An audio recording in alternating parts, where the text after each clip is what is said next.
जिले संगारेड्डी के सदासिवपेट टाउन में बीआरएस पार्टी की जानिब से BRS MP candidate road show campaign अमल में लाया गया।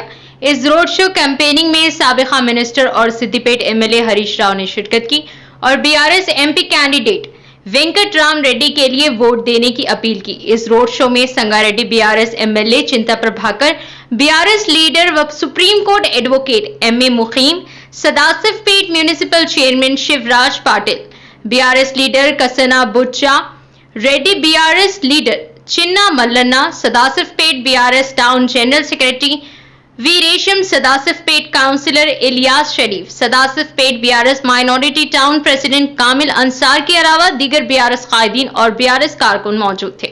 हरीश राव ने रोड शो में सीएम रेवंत रेड्डी को तनकीद का निशाना बनाया और आवाम से BRS Medak MP candidate Venkat Ram Reddy को भारी अक्सरियत के साथ जिताने की अपील की। एमए मुकीम ने रोड शो में आवाम से मुखातिब होकर कहा, BRS Medak MP candidate Venkat Ram Reddy के पिछली जिंदगी के हालात से आवाम को वाकिफ कराया और आवाम को बताया कि BRS MP candidate Venkat Ram Reddy ने संगारेड्डी जिले में 11 साल ड्यूटी बहैसियत एडिशनल कलेक्टर किए और कई अच्छे काम किए। आवाम को बताया कि माइनॉरिटी रिजर्वेशन, सोशल जस्टिस और दस्तूर हिंद को बचाने के लिए बीआरएस पार्टी के मेदक एमपी कैंडिडेट वेंकट राम रेड्डी को वोट दें। आइए नाज़रीन, देखें यह रिपोर्ट। हमारे चैनल को लाइक करें, शेयर करें और सब्सक्राइब करना ना भूलें।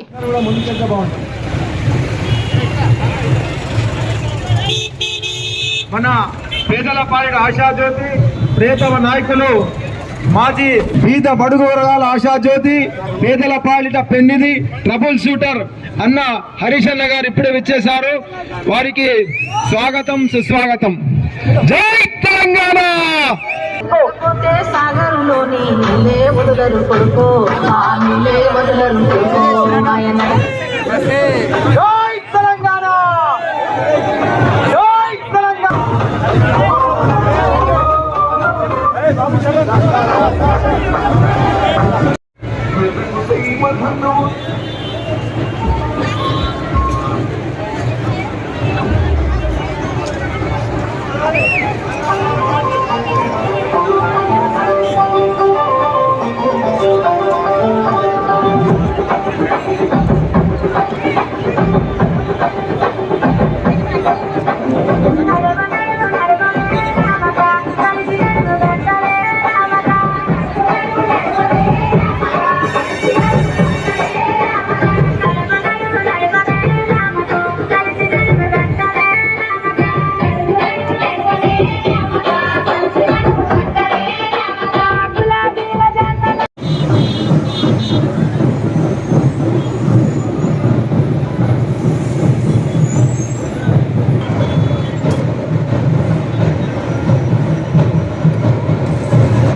ముందుకెళ్తే బాగుంటుంది। మన పేదల పాలిట ఆశాజ్యోతి ప్రియతమ నాయకులు మాజీ బీద బడుగు వర్గాల ఆశాజ్యోతి పేదల పాలిట పెన్నిది ట్రబుల్ షూటర్ అన్న హరీష్ అన్న గారు ఇప్పుడే వచ్చేశారు। వారికి స్వాగతం సుస్వాగతం। జై తెలంగాణ। సాగరులోని నీలే వదలరు కొడుకో ఆ నీలే వదలరు కొడుకో నాయన జై తెలంగాణ। జై తెలంగాణ। ఏ బాబు చలో।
మెదక్ పార్లమెంట్ అభ్యర్థి కోరుతున్నాము.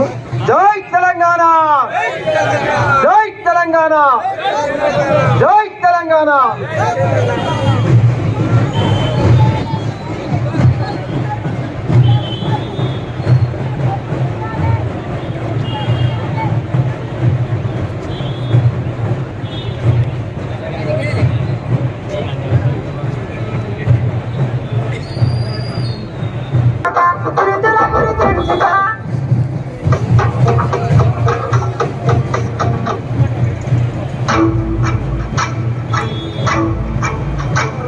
ఆయన అడగకపోతే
మంచి మనిషిగా మన అన్న కుంటల్లో మెతుకు పగిలిన బతుకుల పదులు చూతరా కోసం పదువుల కొరకు అందరి ఫ్రెండు మన అందరి బంధువు ప్రతి ఇంటికి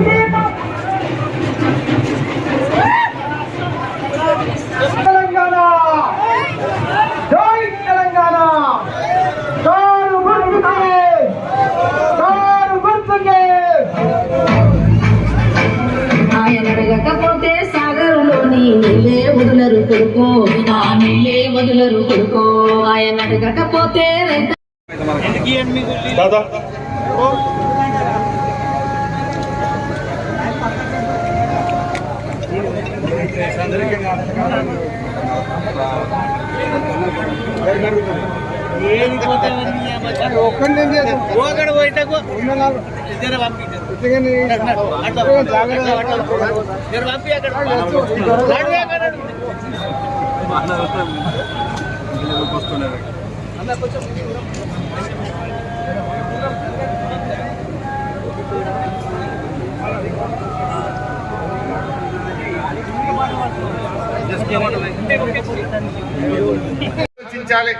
అవ్వ తాతలను అక్క చెల్లెలను మోసం చేసిన ఈ కాంగ్రెస్ వాళ్ళకు బుద్ధి చెప్పాలనా వద్దా?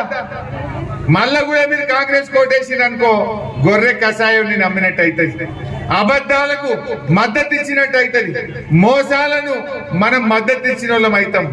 ఈ అబద్ధాల కాంగ్రెస్ కు, మోసం చేసిన కాంగ్రెస్ కు పార్లమెంట్ ఎన్నికల్లో మీ ఓటుతో పోటు పొడవాలని చెప్పి నేను కోరుతా ఉన్నా. ఆడపిల్ల పెళ్లి పెట్టుకుంటే కళ్యాణాలకు గ్యారంటీలు 13 హామీలు అమలు చేస్తామని మోసం చేసిన ఈ బాండ్ పేపర్ బౌన్స్ చేసిన కాంగ్రెస్ వాళ్లకు ఏం శిక్ష వేయాలో మీరే నిర్ణయించాలి. ఇప్పుడు చూడండి 2000 దగ్గర నగదు ఉంటేనే చూడడానికి ఉంటుంది. అందుకే ప్రతి నెల 1వ తారీఖు నాడు ప్రభుత్వ ఉద్యోగికి జీతం వచ్చినట్టుగా ప్రతి నెల 1వ తారీఖు నాడు ఆడబిడ్డల ఖాతాలో 2500 రూపాయలు ప్రతి నెల ఆడబిడ్డల ఖాతాలో ఇవ్వాలని ఆయన దగ్గర నగదు పడ్డాయా? 2500 ఎవరికన్నా, ఏ చెల్లె కన్నా అక్క కన్నా 2500 పడ్డాయా? పర్లేదా? ఇప్పుడు 4 నెలలు దాటింది. నెలకు 2500 అంటే 4 నెలలకు ఎంత?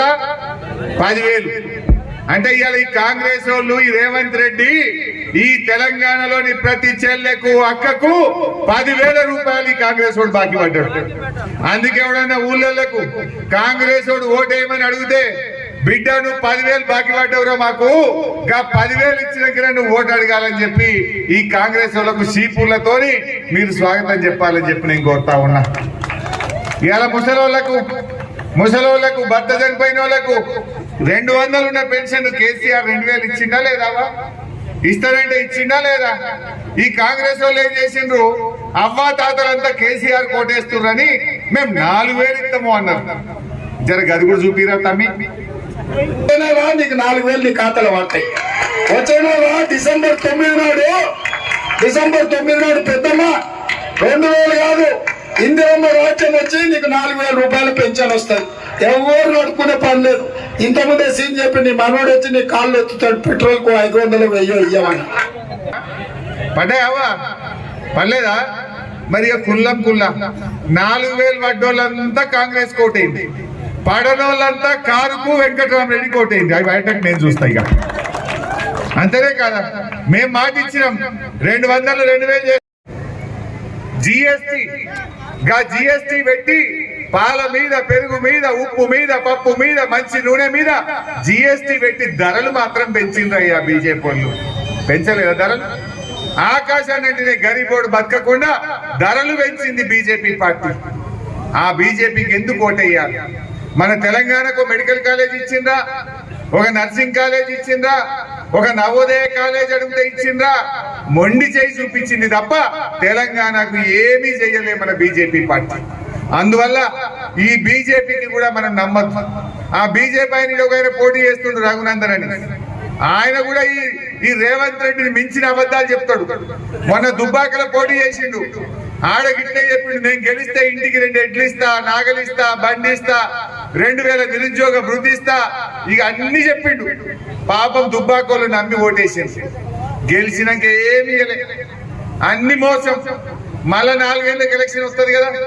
మొన్న చింత ప్రభాకర్ నెంబడి ఎలక్షన్ వచ్చింది. దుబ్బాక పబ్లిక్ అంతా కలిసి మట్టపట్టి ఉక్కిరు కదా అంటే ఆయనను 54,000తో ఆయనను చింతగా ఓడగొట్టింది. మరి ఆయన మంచోడు అయితే మంచిగా పని చేస్తే దుబ్బాకల్ని గెలిపియాలన్నా వద్దా? నువ్వు అబద్ధాలు ఆడినావు, ప్రజలకు ఇచ్చిన మాట నిలబెట్టుకోలేదు, కార్యకర్తల్ని నువ్వు పట్టించుకోలేదని నిన్ను 3 నెలల కింద 54,000 ఓట్లతో ఓడగొట్టింది. ఆయన ఏం మాట్లాడిండో ఒక్కసారి చూడండి.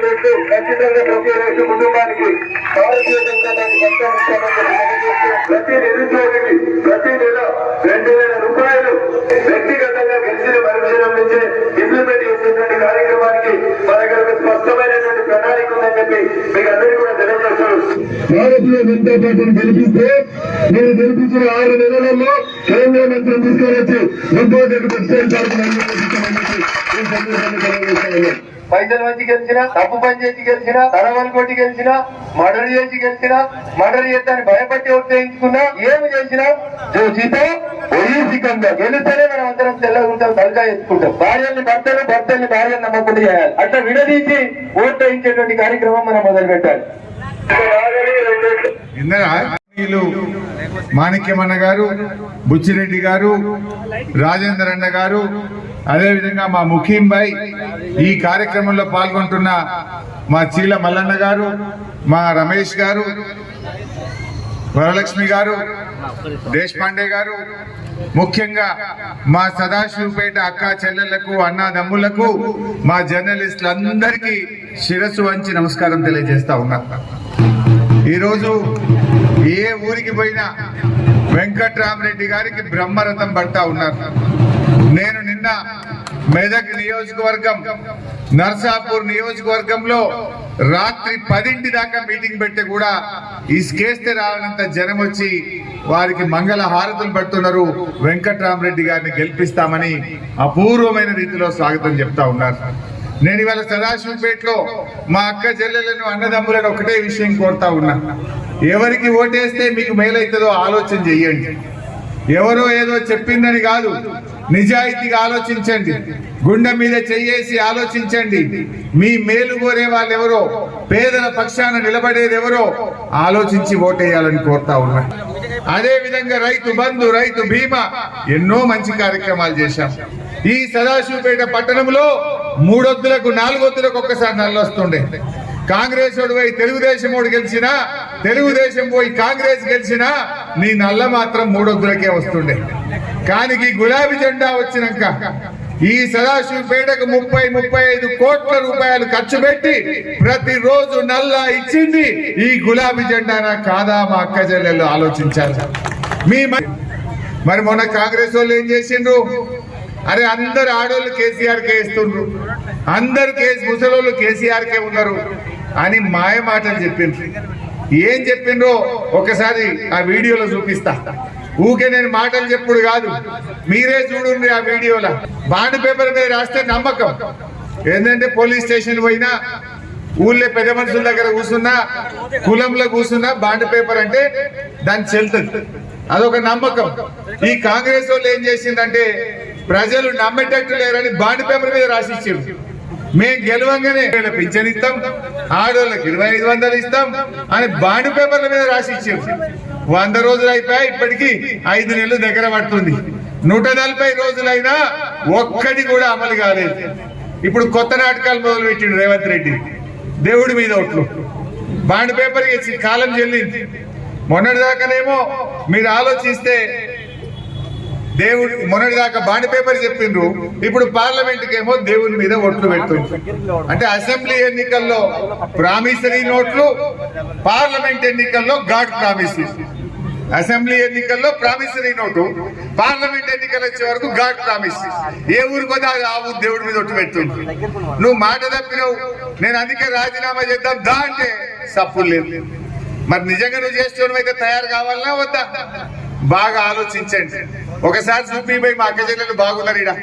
ఇక అక్కచెల్లెలకు 2,500 ఇస్తాను ఎంత బుద్ధిగా చెప్పిండు రేవంత్ రెడ్డి. చూపి బౌన్స్ అయింది అనుకో, శిక్ష పట్టదా పడదా? చెక్ బౌన్స్ అయితే మరి ఇప్పుడు తో పాటు తులం బంగారం ఆడబిడ్డలకై ఇచ్చే పుట్ట షాది వచ్చిన చెల్లె हमारे बहनों किसी को सोना मिला, తులం బంగారం వచ్చిందా? తులం బంగారం దేవుడు ఇచ్చే లక్ష కూడా బంద్ పెట్టిండు. కేసీఆర్ ఉండగా 1,00,000 జల్దొచ్చు, ఈయన వచ్చినాక లక్ష లేదు, తులం లేదు. అదేం కాలమో గాని కాంగ్రెస్ వాళ్ళు రాకముందు 50,000 తులం ఉండే, వీళ్ళు వచ్చినాక 5 నెలల్లో 75,000 అయింది. పెరిగిందా లేదా? నిన్న 74-75,000 అయిందట. కాంగ్రెస్ వాళ్ళు వచ్చినాక కందిపప్పు 170 అయిందట, సిమెంట్ బస్తా 70 రూపాయలు పెరిగిందట, సలాక దొరకనే లేదు, సలాక ధర పెరిగిందట, కంకర దొరకలేదు, ఇసుక దొరకలేదు, ధరలు ఆకాశాన్ని అంటినాయి. అవి ఎట్లా రావో మేం చూస్తామని చెప్పి నేను మనవి చేస్తా ఉన్నా. ఒక్కటన్నా చేసినాడు చెల్లె, అన్ని అబద్ధాలే. టీవీ పెడితే రోజు ఏం కనబడుతుంది? అయితే తిట్లు, లేకపోతే దేవుని మీద ఓట్లు. ఇంకేమైనా ఉన్నదా? అయితే తిట్లు, లేకపోతే దేవుని మీద ఓట్లు. ఈ గరీబోళ్లకో, అక్కచెల్లెళ్లకో, రైతులకో, దళితులకో, బీసీలకో, నిరుద్యోగ యువతకో పనికొచ్చేది ఒక్క మాటనన్నా చెప్పిందా అని అడుగుతా ఉన్నా. గా పిల్లల కోసం 4,000 ఇస్తామన్నారు, నిరుద్యోగ వృద్ధిస్తాం పిల్లలకు అన్నారు. పిల్లలంతా నమ్మి కాంగ్రెస్ వాళ్ళకు ఓట్లు వేసింది. ఏమైంది? మొన్న నేను అసెంబ్లీలో అడిగినా, ఏమైనా 4,000 ఎప్పుడు ఇస్తావు అని అడిగినా, మేమెక్కడ చెప్పినా మేము చెప్పలేదు అని చేతులు ఎత్తింది. ఒకసారి చెప్పింది చూడండి, చేతులు చేసి ఉద్యోగ ఉపాధి దొరకక నిరాశ చెందుతున్న నిరుద్యోగ యువకులకు ప్రతి నెల 4,000 రూపాయల నిరుద్యోగ వృత్తిని ఇచ్చి నిరుద్యోగ యువకులను కాంగ్రెస్ పార్టీ ఆదుకుంటుంది. बेरोजगार युवाओं के लिए हर महीने 4,000 रुपए बेरोजगारी भत्ता हम कह रहे देंगे। हम ये निर्णय ले रहे हैं कि आपको मिलेगा और ये हम पूरा प्रयास करेंगे कि जल्दी से जल्दी अगर सरकार बने। నిరుద్యోగ వృత్తి ఎప్పుడు ఇస్తారని అడుగుతున్నాడు మిత్రుడు. మేము నిరుద్యోగ వృత్తి 6 గ్యారంటీల్లో కానీ మేము దీంట్లో కానీ మేము చెప్పలేము. మేము ఉద్యోగాలు ఇస్తామని చెప్పారు. మీరు మళ్ళీ ఒకసారి కావాలంటే వెరిఫై చేసుకొని ఎంత పచ్చి మోసగాలు చూసిరా. నమ్మితే మళ్ళీ మనం మోసపోమా? అందువల్ల బాగా ఆలోచించండి. మనము ఈ పార్లమెంట్ లో ఎవరైనా తప్పిపోయి కాంగ్రెస్ పార్టీకి ఓటేయడం అంటే వాళ్ళు చెప్పిన అబద్ధాలను మనం ఆమోదించినట్టయితే, వాళ్ళ మోసాలను మనం ఆమోదించిన.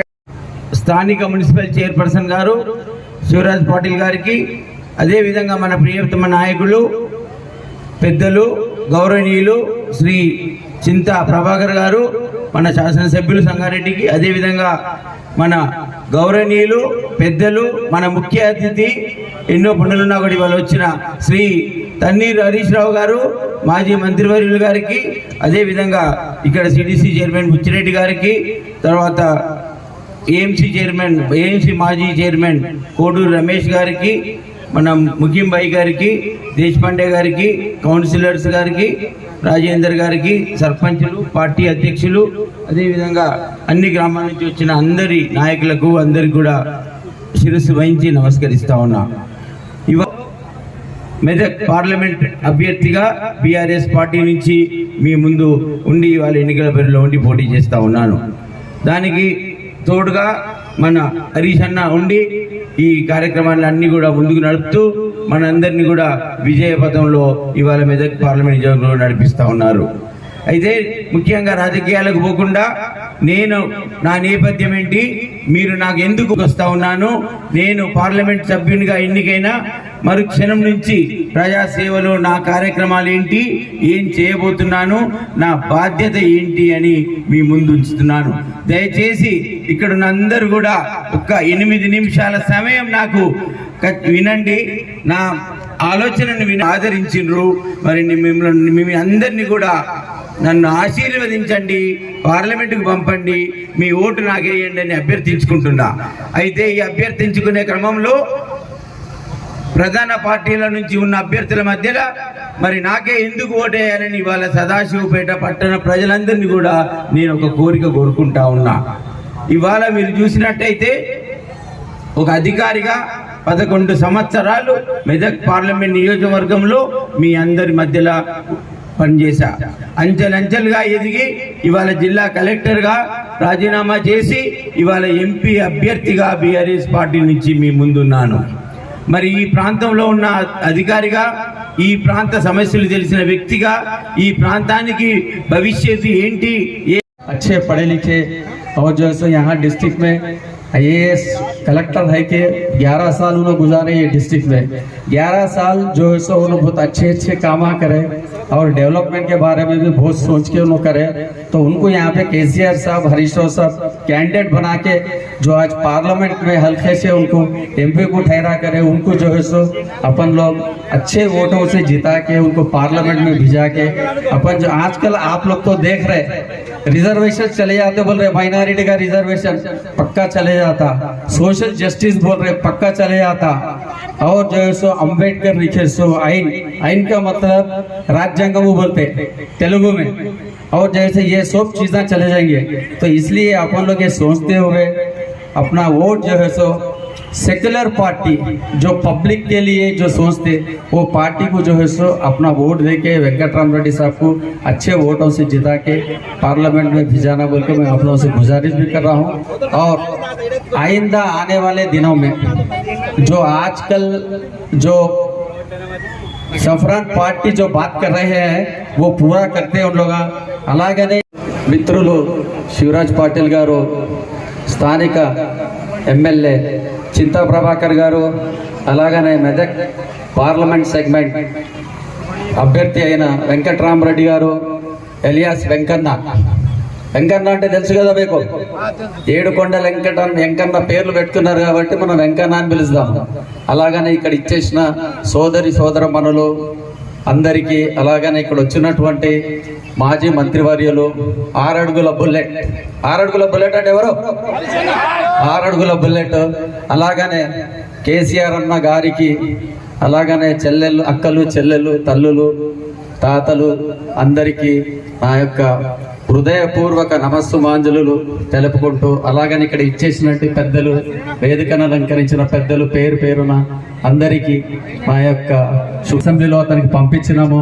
అలాగనే అన్న కేసీఆర్ గారు పల్లె అడుగుతుంది, జిల్లా అడుగుతుంది, వాడ అడుగుతుంది, అయినా ఓడిపోయినా కూడా మన మనుషుల్లో మన గుండెలు గూడు కట్టుకున్న వ్యక్తి దేవుడు కేసీఆర్। దేవుడా కాదా? అపర భగీరథుడు, నీళ్లు తెచ్చిన భగీరథుడు, ఒక్కో మనిషి కరెంట్ తెచ్చిండు। ఈ రోజు కరెంటు ముంగట 24 గంటలు మనం ఉంటున్నామంటే ఆయన చేసినటువంటి ప్రణాళికలుగా 6 అడుగుల బుల్లెట్ కేసీఆర్ గారు ఏదైతే అతను ఎంబడి ఉండి ఏదైతే పనులు చేసి ఏదైతే అభివృద్ధి పథకాలు తెచ్చారో, కాబట్టి ఆ రోజుల్నే మనం చెప్పినాము ఒకవేళ కేసీఆర్ గారు ఓడిపోతే ఈ వచ్చినటువంటి సంక్షేమ పథకాలు పోతాయి। అలాగనే ఏదైతే ప్రభుత్వం వచ్చిందో 6 గ్యారెంటీలని కాంగ్రెస్ ప్రభుత్వం అన్నది అన్ని అబద్ధాలు, మీకందరికి మనందరికి పంగనామాలు పెడుతున్నారు।